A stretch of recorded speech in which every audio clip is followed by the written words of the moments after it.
नमस्कार।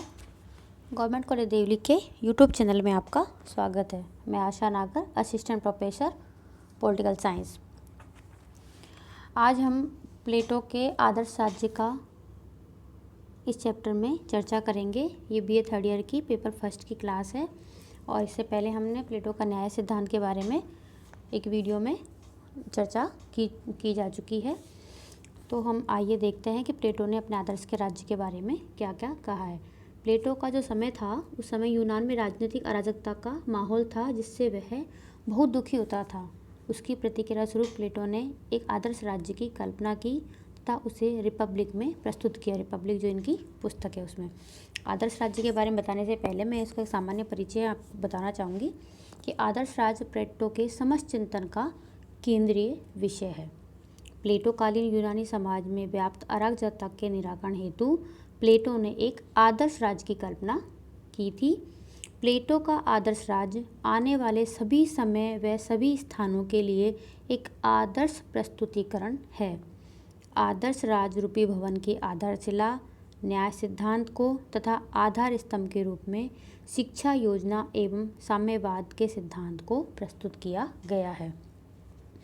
प्लेटो ने आदर्श राज्य की जिम्मेदारी सर्वज्ञ, विवेकशील, सर्वद्रष्टा तथा परम सत्गुणों से युक्त दार्शनिक शासकों को सौंपी है। प्लेटो का आदर्श राज्य एक ऐसा काल्पनिक यानी स्वप्न लोकीय राज्य है जिसकी कल्पना पृथ्वी पर संभव नहीं है। यानी वो कल्पना ही है प्लेटो की, उसका वास्तविक स्वरूप या उसको व्यवहारिक रूप में पृथ्वी पर कहीं भी स्थापित नहीं किया जा सकता। लेकिन प्लेटो ने इसकी बिल्कुल भी चिंता नहीं की कि यह राज्य व्यावहारिक भी है अथवा नहीं। प्लेटो ने इस राज्य की स्थापना की कल्पना द्वारा अपने समय की सारी बुराइयों को दूर करने का प्रयास किया। आदर्श राज्य में जनता का कोई भाग नहीं है। आदर्श राज्य में कानून का कोई स्थान नहीं है। कानून को प्लेटो राज्य के लिए अनावश्यक व हानिकारक मानता था। तो ये तो हुआ प्लेटो के आदर्श राज्य का सामान्य परिचय। अब हम इसको क्रम से इसकी विशेषताओं के आधार पर हम अध्ययन करेंगे। प्लेटो के आदर्श राज्य की विशेषताओं में जो पहली विशेषता है कि आदर्श राज्य की जो बागडोर है वो उसने दार्शनिक शासकों के हाथों में दी थी, जिनको एक लंबे कम से कम 35 साल के जो शैक्षणिक प्रशिक्षण के द्वारा बनाया जाता था उन दार्शनिक शासकों को। प्लेटो के अनुसार राज्य तभी आदर्श रूप ग्रहण कर सकता था जब राज्य का शासन ज्ञानी एवं निस्वार्थ दार्शनिक शासकों द्वारा किया जाता हो। इसी तत्व को प्रमुखता देते हुए उसने राज्य में उच्च शिखर पर दार्शनिक शासकों को नियुक्त किया है।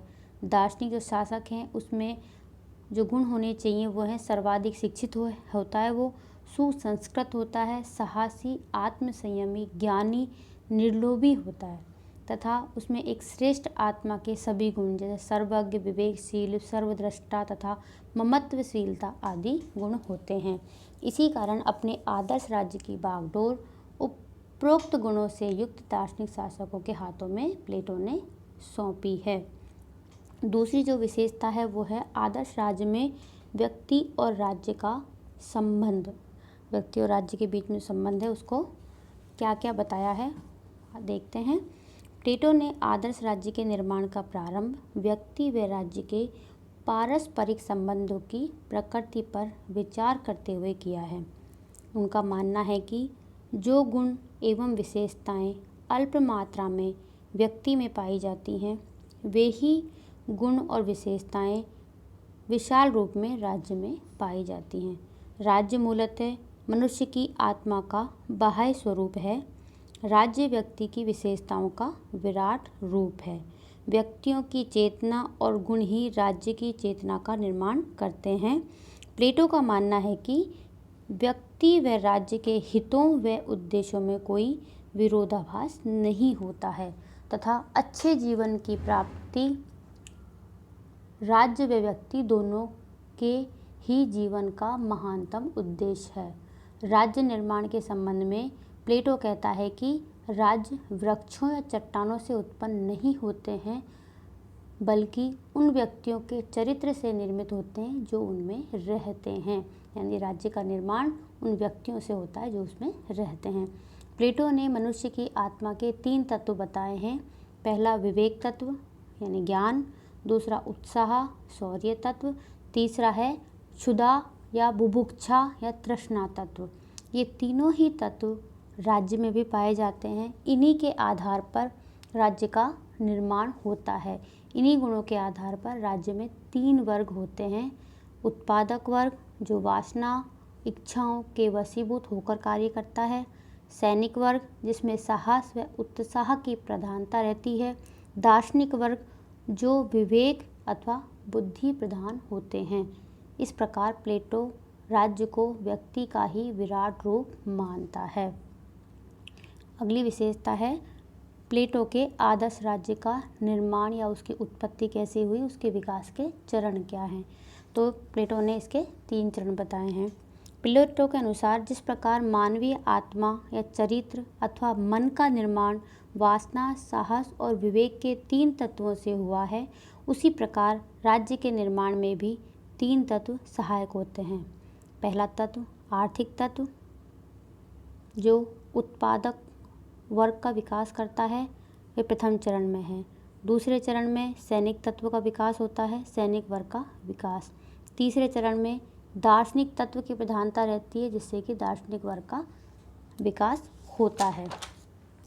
ठीक है, अब आते हैं हम पहले तत्व पर। पहला तत्व है आर्थिक तत्व जो पहले चरण में जिसका विकास होता है और इसके द्वारा उत्पादक वर्ग का विकास होता है।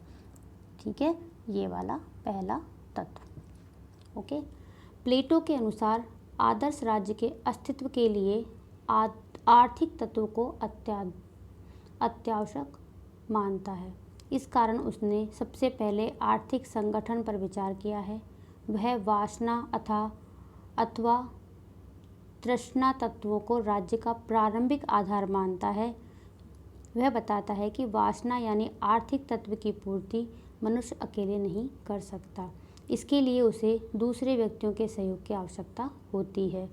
परस्पर निर्भरता से समाज में श्रम विभाजन तथा कार्यों का विशेषीकरण उत्पन्न होता है।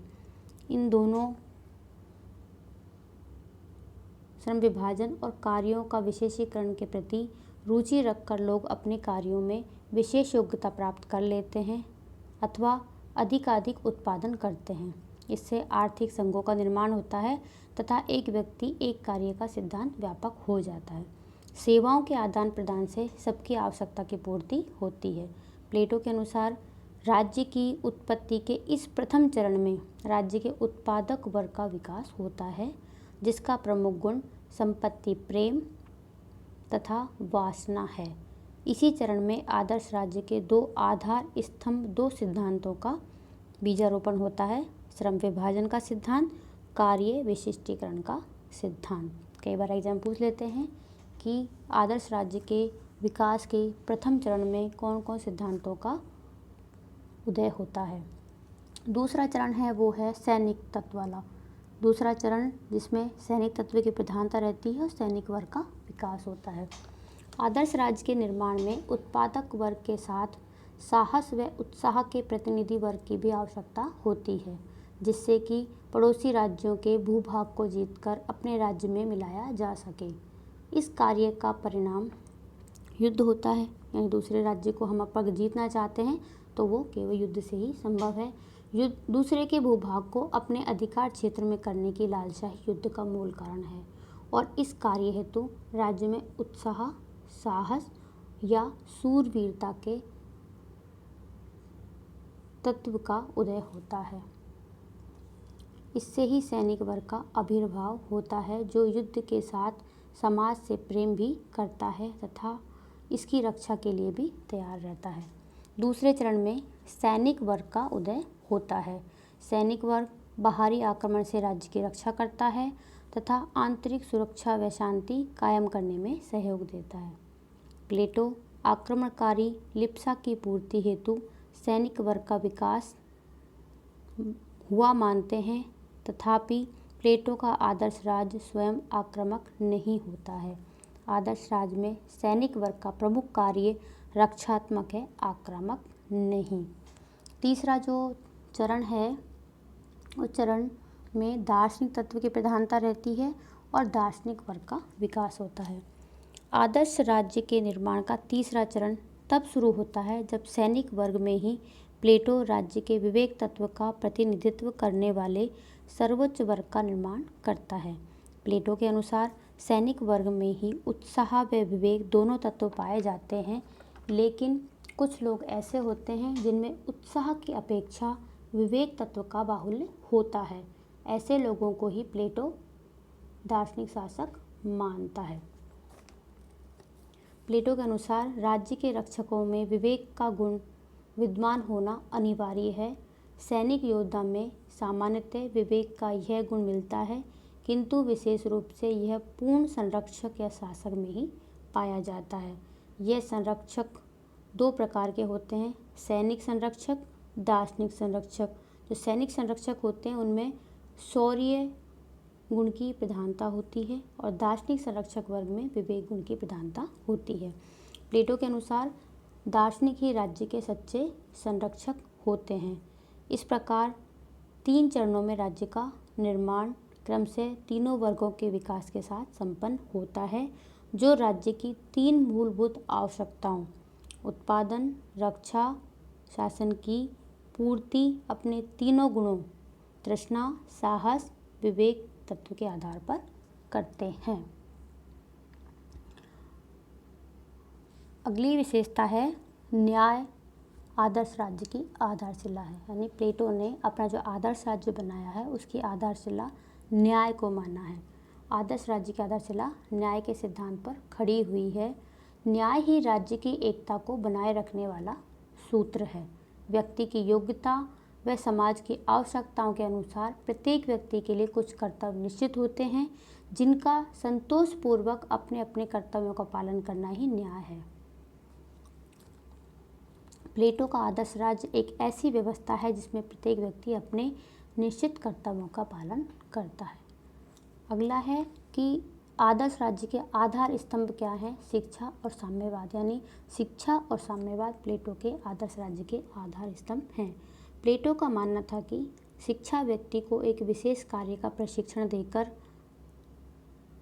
उसे सही कार्य संपन्न करते रहने की प्रेरणा देती है। राज्य द्वारा सुनियोजित और नियंत्रित तथा राज्य की प्रकृति और आवश्यकताओं के अनुरूप ही शिक्षा व्यवस्था होनी चाहिए। साम्यवाद आदर्श राज्य का दूसरा आधार स्तंभ साम्यवाद है। प्लेटो आदर्श राज्य में अभिभावक वर्ग के लिए, यानी साम्यवाद सभी के लिए नहीं बताया है प्लेटो ने, केवल जो अभिभावक वर्ग है, जो उच्च वर्ग है, उनके लिए ही संपत्ति और स्त्रियों के साम्यवाद की व्यवस्था की गई है। न उनके पास कोई संपत्ति होती है उनकी अपनी, न कोई उनकी अपनी कहलाने वाली कोई स्त्री होती है। इन दोनों के साम्यवाद की व्यवस्था उसमें की गई है। सैनिक व शासक वर्ग की न तो कोई अपनी संपत्ति होती है, न उनका कोई परिवार होता है। यह साम्यवाद व्यवस्था ही ऐसी परिस्थितियाँ उत्पन्न कर सकती है जिसमें अभिभावक वर्ग अपने कर्तव्यों का श्रेष्ठतापूर्वक संपादन कर सकता है। यानी प्लेटो ने दोनों व्यवस्थाएं क्यों रखी? क्योंकि किसी प्रकार का लगाव भावना अगर किसी सैनिक वर्ग में या संरक्षक वर्ग में जुड़ी हुई होती है तो वो अपना कार्य अच्छे से नहीं कर पाते, इसलिए इन दोनों के साम्यवाद की व्यवस्था उन्होंने अपने आदर्श राज्य में की है। अगली विशेषता है आदर्श राज्य में दार्शनिक राजा की निरंकुशता होती है, लेकिन वो असीमित नहीं होती है।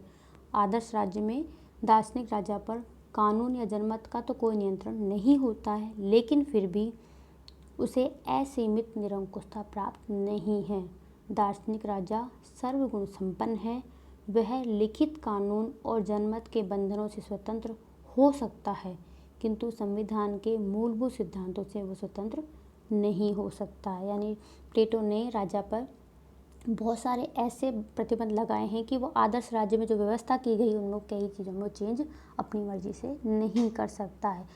नहीं कर सकना अगर किसी चीज़ पर शर्त के रूप में लागू है, इसका मतलब उस पर वो प्रतिबंध है, उसकी शक्तियाँ असीमित नहीं है।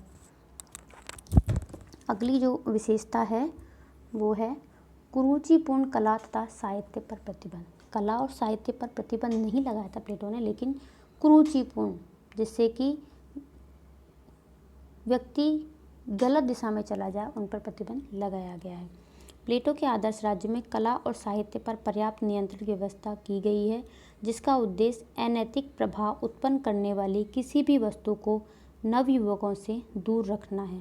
प्लेटो के विचार में केवल श्रेष्ठ साहित्य और कलाएं ही प्रकाश में आनी चाहिए। अगली जो विशेषता है वो है स्त्री पुरुषों को समान अधिकार की व्यवस्था की गई है। प्लेटो ने अपने आदर्श राज्य में स्त्री और पुरुष दोनों को समान अधिकार दिए, उनको समान मानता है वो कि दोनों में प्राकृतिक रूप से समान क्षमताएं होती हैं, समान रूप से वो राज्य के प्रशासन को संभाल सकते हैं। प्लेटो के आदर्श राज्य में स्त्रियां केवल घर की चार दीवारी में कैद होकर नहीं रहती हैं, बल्कि उन्हें भी शिक्षा का, जीवन यापन का, शासन करने का आदि क्षेत्रों में पुरुषों के समान अधिकार दिए गए हैं। अगली विशेषता है कि आदर्श राज्य की प्रकृति सर्वाधिकारवादी है। प्लेटो के आदर्श राज्य की प्रकृति यानी प्लेटो का आदर्श राज्य अपनी प्रकृति से सर्वाधिकारवादी है, क्योंकि वह व्यक्ति के जीवन के सभी क्षेत्रों को अपने नियंत्रण में रखता है। तो ये प्लेटो के आदर्श राज्य की विशेषता हो गई। अगले टॉपिक के साथ हम फिर मिलेंगे। धन्यवाद।